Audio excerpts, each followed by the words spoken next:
Ekaro, good morning, or good afternoon, good evening, whatever time of day it is. I pray that your mind, your heart, your body, and your spirit are poised to receive, accept, and respond to words of wisdom.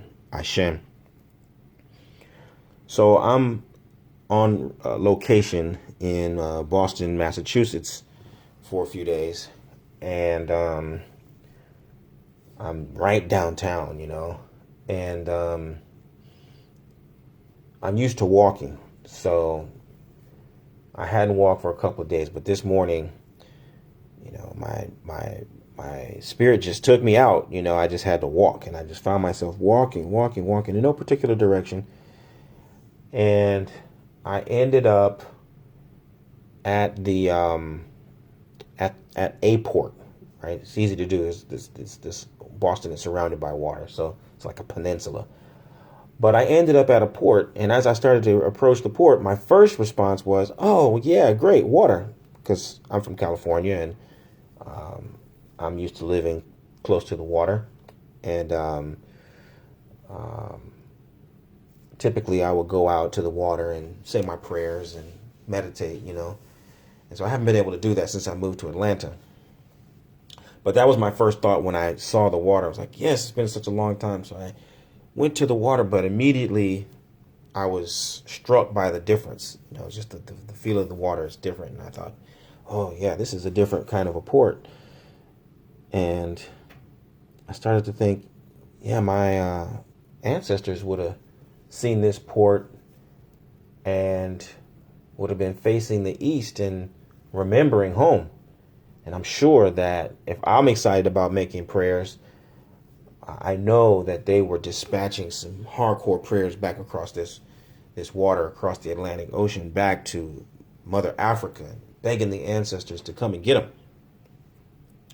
And as I was thinking that, I started to do my prayers and my invocations, and it just brought me closer and closer to the edge of the water.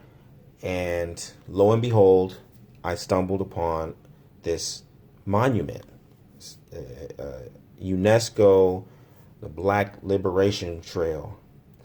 And immediately I was struck. I was like, oh my God, I forgot about all these people in American history, African American history. People like Phyllis Wheatley, people like Paul Cuffey, people like Prince Hall.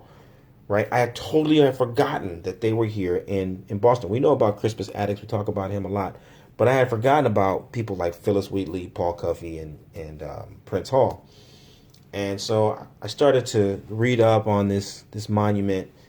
And, of course, I didn't have to go very far until it brought up the African Meeting House, which was our basically a city hall, a church, a school, a strategizing headquarters. It was everything for our people, right?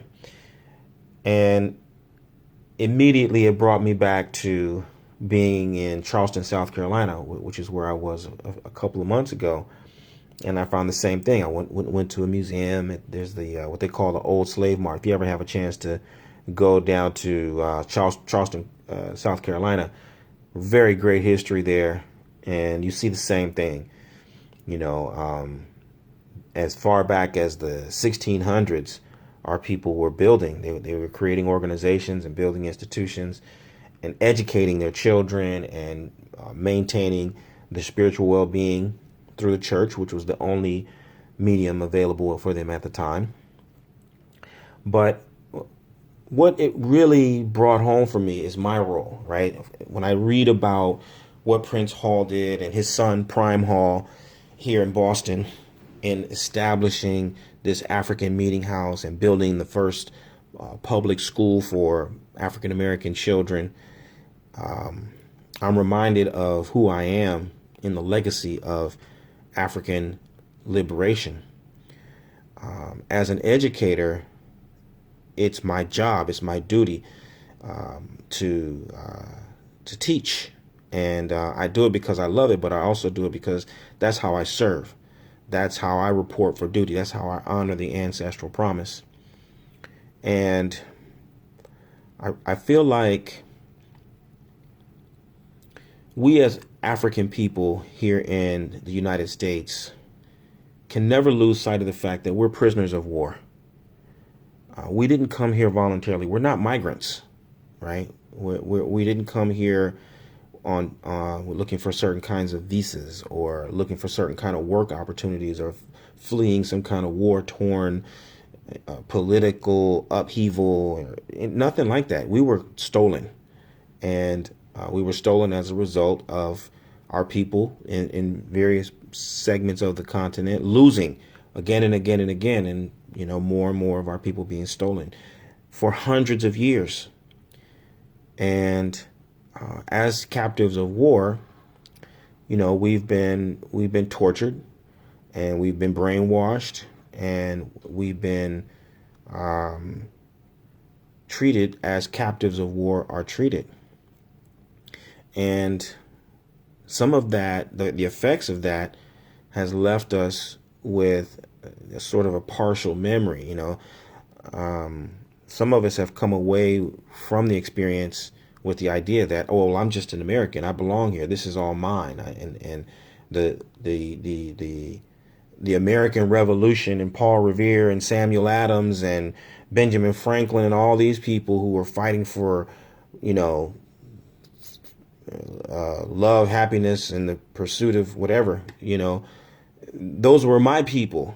But in reality, those people were determined to make sure that our people, their contemporaries, the Africans of their time, of this in the 1600s and the 1700s and 1800s, the same people who were fighting for liberation from the European powers were fighting to maintain power over African people, and were, not only beating the snot out of us to keep us subjugated, but also using everything in their power to rewire our thinking to make us somehow feel grateful for the opportunity to be tortured and to be denied the opportunity to return to our homelands. And I don't say that lightly, and I don't say that out of hatred or spite. I say that as a matter of fact.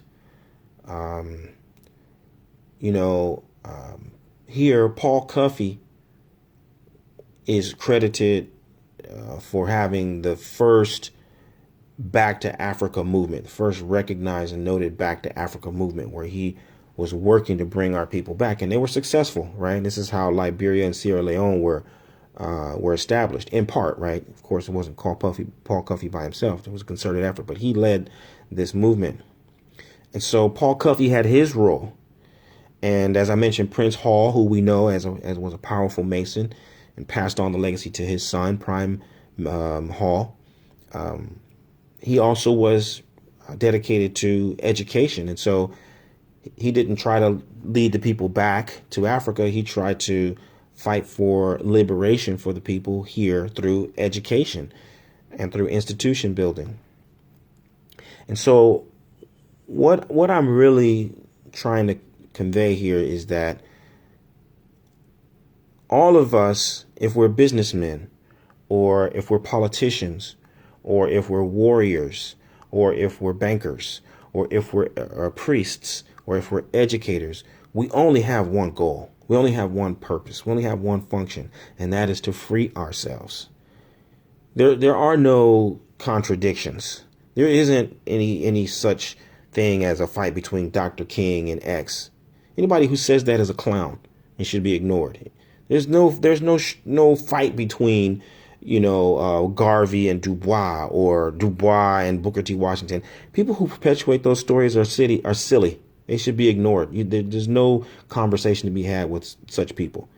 All of our freedom fighters had one thing in mind: liberation. They may have wanted to go about it in different ways, and they may have talked about it differently, and they may have had different kinds of relationships with white people and different kinds of relationship with certain segments of the African community here in the United States.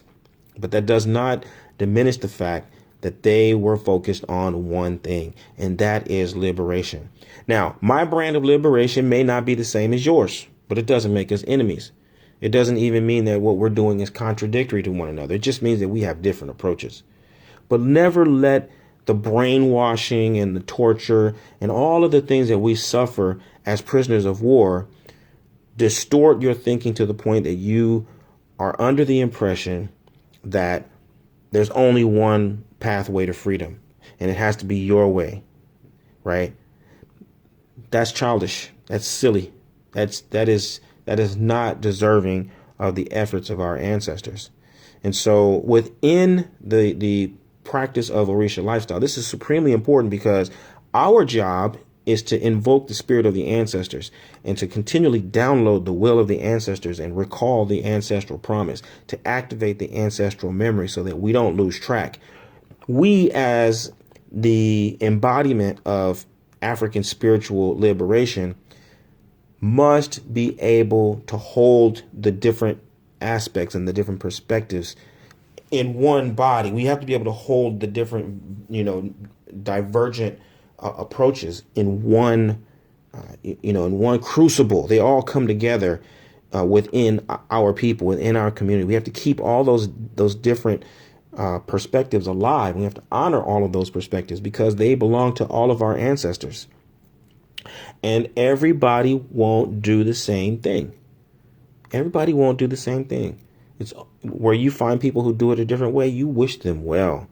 You wish them total and utter success. If they make certain kinds of deals with white folks that you would never consider, fine. Let them make those deals. And if the consequences, are dire, well, then you let them have those consequences. That's the risk that they took, and they got the outcomes that they got. It's not your job to judge them. It's not your job to criticize them. It's not your job to obstruct them. Don't waste time and energy trying to obstruct or criticize other members of the community for approaching freedom from their perspective. Just be sure that everybody's talking about freedom. And if you have questions or doubts, ask. Hey, you know what? I'm about freedom. I practice Ifa for freedom. Explain to me how this banking thing is pointing towards freedom. And then just listen. Hey, you know what? I'm trying to figure out how this education thing that you're talking about, how does that add up to African liberation? Explain it to me. And then listen and let them explain it. Maybe you get it. Maybe you don't. Maybe you get it and you agree. Maybe you get it and you don't agree. That's not your problem. You let them carry it out. They have a vision, then they can walk themselves toward that vision.